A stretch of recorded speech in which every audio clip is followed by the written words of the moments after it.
What's up, everyone? Welcome to another episode of Tips in 10, where we give you the top tips in the least amount of time. This series was built to help you stay in the know without taking a chunk out of your schedule. Let's welcome today's guest, Joel Primus, an entrepreneur, among other things. Joel is the founder and creative visionary behind Naked Underwear. He helped raise over $17 million, establishing retail distribution at Holt Renfrew, Nordstrom, Hudson Bay, and Bloomingdale's. So Naked completed a merger with an Australian-based industry powerhouse, Bendon Lingerie, in 2018. Recently, Joel co-founded Kosan, a travel clothing company, which launched one of the most successful Kickstarter apparel products of all time, reaching nearly 1 million in sales in just 30 days. What does that say? He's a rock star. He was one of the inaugural BC Business's top 30 under 30 entrepreneurs, and is also an author, strategic advisor, and an award-winning documentary filmmaker, which I've had the pleasure to watch. This guy just produce everything, on social media. He's awesome to see. Joel, it's a pleasure to have you on. Are you ready to kickstart this, brother? Let's do it. Let's do it. I love it. How you doing, Mike? First of all, doing great, brother. Doing great. Thanks so much for being on here. Excited to have you on here today. There's going to be so much value, and I'm stoked. But what is your number one tip to overcoming big failures, both personally and professionally? Yeah, I found it really interesting when you said, he's a total rock star, and you listed all my failures. Excuse me, you listed all my successes. And then there's the long list of not small, those happen too, but big failures. I'm wearing a t-shirt today from a company that failed, that went under during the pandemic. We had product that was made in China, and it got stuck there when everything shut down. And I'm wearing it today just as a reminder to myself of like what I was proud of, what I did. And that I think all entrepreneurs need to adhere to this one story. So I read my kids' bedtime stories every night. And one of those stories is called, oh my gosh, there's no such thing as dragons. Okay. And in the story, there's no such things as dragons. The little boy wakes up and he's got this little tiny kitten-sized dragon. And he goes down, he shows his parents, and he says, "Mom, Dad, I have this dragon." And of course they say, "There's no such thing as dragons," right? Have you read this book, Mike? I haven't. Okay, so I think it's Jack Poole is the author. So over the course of the book, the more that the parents say there's no such thing as dragons, and the more the boy believes this, the dragon gets so big that eventually it fills up the entire house, stands up and walks the entire house down the street, plops it in a new location. And only once the parents and the dad acknowledge the dragon does it eventually shrink back down to kitten size. So this is a simple metaphor for acknowledging our problems, right? And if we don't acknowledge them, they get very big. Well, the inverse of that is also true when it comes to failure. We can create a massive dragon out of this idea of failure when it doesn't need to be such. When we accept that failure is something that can happen and does happen. With almost every single successful entrepreneur I know have big and small failures, we get rid of the dragon in the room, right? So one of the ways that you can do this is just by acknowledging it's there and fear setting around it. So fear setting is a Stoic principle. Tim Ferriss has a TED talk about it. And it's just getting comfortable with the worst case scenario up front. And understanding that whatever that worst case scenario is, let's say it's chapter 11, knowing that one, your worthiness is not on the line if it happens, right? Who you are, what you've done is not on the line. There's no spotlight on you. Human beings have this tendency to think that the whole world revolves around them when, unless you're Elon Musk or Donald Trump, really nobody cares that much. There's no spotlight except for the one you cast on yourself, right? And so this idea that it's going to be some big monumental thing that you have to avoid at all costs, no. As they say in Silicon Valley, fail fast, fail cheaply, and fail forward. So that's my advice on overcoming big fail. Well, I wanted to add one more thing. And you don't have to be some macho stoic about it either. if you have a big failure, process the emotions normally that come alongside it, right? Rage, anger, sadness, whatever. Allow those things to happen. They're there in your body for a reason. They're your body's way of cleansing trauma, cleansing negativity. And the sooner you do it and acknowledge that these emotions are there, the faster you process them and the sooner you can move on. That was very well put. And I just love that analogy too. And that book, I mean, it's just spot on.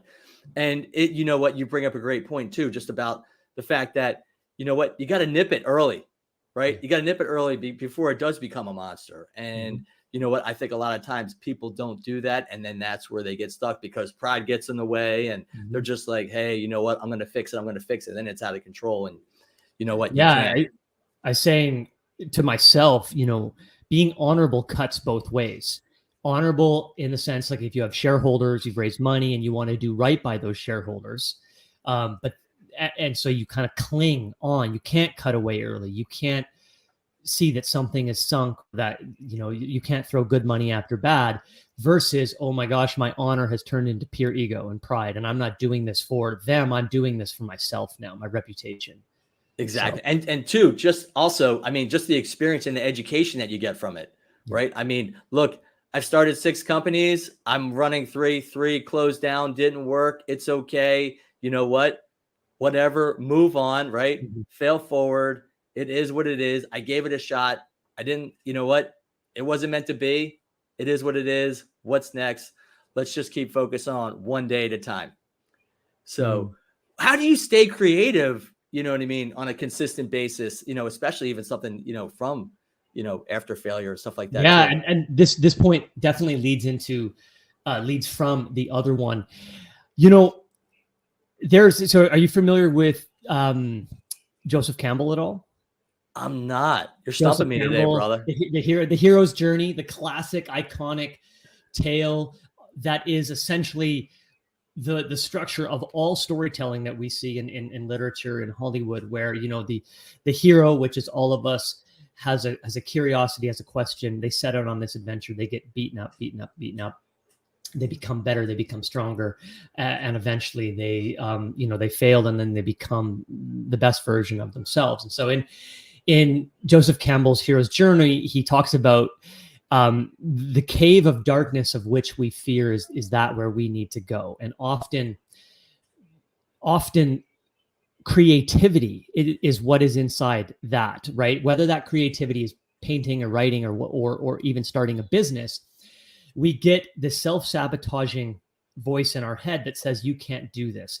So author Stephen Pressfield, who wrote The War of Art, says that voice is the resistance. And we have to rage against the resistance. We have to do everything we can to beat this resistance. So how do we do that? Well, I'm just going to digress for just a second here.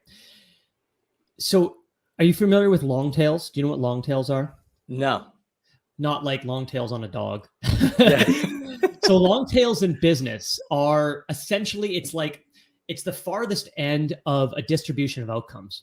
So these farthest ends of distributions of outcomes actually have tremendous influence. In other words, like a small number of events actually has the biggest influence on the success of a business and the success of a creative project. This is the iPhone to Apple. This is Amazon Web Services to Amazon. You know, this is in a way Snow White to Disney. You know, I think Disney had done dozens, if not hundreds of things before Snow White hit and they took off. And so when you accept that it's on the margins, on the long tail, that you're successful, the idea of being consistently creative takes on new meaning. It takes the weight out of, oh my gosh, is this one blog? Is this one podcast? Is this one song that I do gonna make it? Maybe, maybe not. But over the long haul, via being consistent, it will happen. One of these things will click. Subtle Art of Not Giving a Fuck. Mark Manson, one of the best-selling books of, I mean, certainly the year it came out. You know, just one blog that went ultra viral for him. So this is how you need to think about your creativity, is a daily practice in which the long tail, the margins are going to win. And how you do it is, you know, one of the ways to do it is being okay with good enough, being consistent and being okay with good enough. If you're writing, hits close to home, written a book, become friends with the resistance. Know that the voice in your head that's saying you can't do it is just the resistance. And when you become friends with it, it's no different than becoming friends with an antagonist, that you humanize it in a way that it no longer holds power over you. You can have a conversation. Yeah, I hear you. I suck. I'm going to write anyway.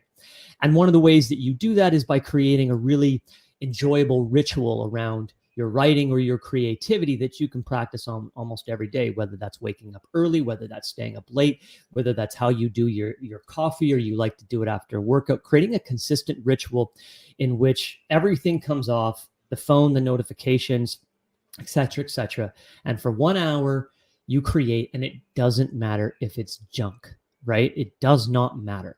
So that's one of the ways. But the professionals at this, which I'll leave with the advice, is Seth Godin's The Practice. That's a book. The War of Art, as I mentioned, Steve Pressfield, and the iconic producer, Rick Rubin's The Creative Act. 3 fantastic books on staying creative.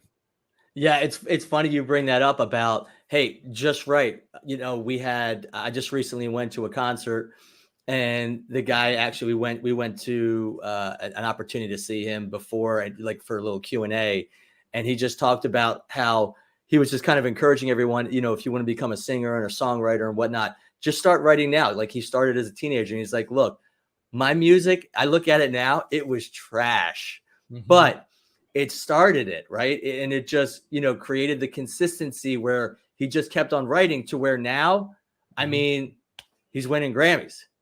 And you never know where the trash really is, because there's a story that Rick Rubin shares, I think on the Rich Roll podcast, where he's in the recording studio with Anthony Kiedis, the Red Hot Chili Peppers. Yeah.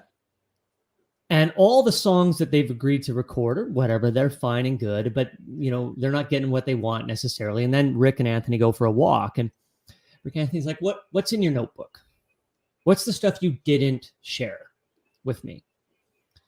And, reluctantly, Anthony shares the notebook with him, and he's like, oh, it's not even a song. It's more of a poem, and yada, yada, yada. And turns out that's one of the, I can't remember which song it was, but turns out that was one of the biggest hits Red Hot Chili Peppers ever had, and it was hidden in a trash notebook, right? So, you just never know, and you're not always your best critic when it comes to creating art, right? Yep, that's good. So, and obviously from failure and stuff like that, sometimes you get stuck because you stay in the comfort zone. Talk to us about getting comfortable with being uncomfortable. Yeah, that's going to be needed. Absolutely. We have to, there's this idea that, and this is a very masculine idea, and I don't mean men. I mean, if you think about the polarities of energy in the world, masculine energy is very much about seeking freedom. Okay. We think about it. There's freedom in a beer. There's, sipping a beer at the end of the day. There's freedom surfing. There's freedom once I get my work done, right? Well, the inverse of that is freedom as. And what this means is I accept that there is struggle in the world, and there will be struggle every day. And I'm going to mentally work to experience freedom in this struggle, as opposed to from this struggle, having to have a certain set of outcomes outside of myself that create that freedom. I can be free in the chaos, right? And that's really the magic to a more stress-free life. And one of the ways, there's many ways to do this. You can do this through meditation, spiritual practice, so on and so forth. But I'm a very physical person. I was a long-distance runner, represented Canada internationally. And so this idea of learning to push myself to become, friends with that struggle, has helped me free myself from it, has helped me not fear it, has helped me relish in it as something that makes me better. And one of the ways that we can do this, using this physical example, is something called a misagi. So a misagi is, in Japanese, it's known as sort of an ice shower. So you stand under a waterfall and you sort of purify yourself. But in recent times, it's been popularized by a guy named, is it Mike Zeller? I think it's Mike Zeller, who wrote The Comfort Crisis. Fantastic book. And he has sort of redefined, alongside a couple of sports physiologists, this idea of misogi as a physical challenge that you undertake once a year, annually, in which you have a 50% chance of failing at. Okay. So if you're a marathon runner, running a marathon is not your misogi, right? Because you already can. But maybe you take one paddleboard lesson and then you do the paddleboard equivalent of a marathon, right? Something that you've never done before, but you probably have a chance. And what happens in this is you tap into the unknown pains and angst and agony of a physical pursuit that you have to mentally work through, that you're unfamiliar with. You know, in Michael's example, he went up on a 40-day caribou hunt into Alaska, right? He'd never done anything like that before. So there's the solitude, etc. So I say pick something that is, you know, something you'd be interested in doing that takes an entire day. And even if you fail and then you go do it again, but let's say you're successful, let's go there. All of a sudden, your perspective on what it is that you can do, having worked through something that you didn't train 9 months for, shows the capacity of your mind and your mind's ability to overcome struggle, and your ability to, you know, be okay with struggle and still come out the other end of it. So I recommend a misogi. That was a great, you know, definition of it, and defining, you know, getting comfortable with being uncomfortable, you know, and a lot of times people don't have it stated in that way. I look at that as a golf, you know, golf is my struggle, but you know what, you got to tackle it every day. And honestly, you know, I think a lot of times too, I mean, I tell people, I say, look, I mean, you can accomplish anything that you want to accomplish if you put your mind to it, right? You got to believe first. I always utilize the quote, you know, from Henry Ford: if you think you can or you think you can't, you're right. Yeah. I mean, it's just right there. Just believe in, like, hey, you know what? I'm going to do it. And if you say it, like, look, what are the chances of me, you know, doing it and fighting through if I say, I can't do it? I'm not. Yeah. And this is where, you know, ice baths are sort of a tech bro kind of buzzy thing right now. Okay. And yeah. You know, it's misogi's origin, you know, essentially a form of that in a singular event. But if you think about this idea of mental talk, I'm not good at cold. I can't go in the cold. And then you go in, and for the first 45 seconds, your body has an adverse reaction to the cold water. Its immediate response is eject, get the F out, right? This is not good. You're going to die.